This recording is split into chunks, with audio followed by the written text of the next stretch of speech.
Welcome to the Banker Lamp. Please enjoy the video. In this video, I will show how to make salmon in an air fryer. First, select salmon fillets that are roughly 1 inch thick for optimal cooking.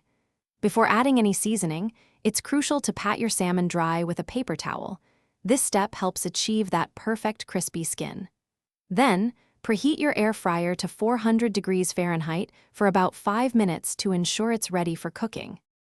Next, lightly brush each salmon fillet with 1 tablespoon of olive oil, then season generously with your favorite spices like garlic powder, paprika, salt, and pepper.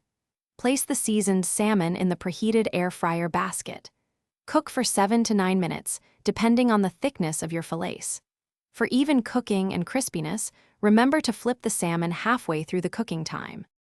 To check for doneness, gently insert a fork into the thickest part of the salmon. It should flake easily. For precise results, the internal temperature should register 145 degrees Fahrenheit.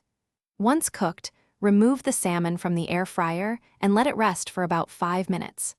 This resting period allows the juices to redistribute, ensuring a moist and flavorful fillet every time. Finally, serve your perfectly air-fried salmon with your favorite side dishes, such as roasted asparagus, a crisp green salad, or some fluffy quinoa.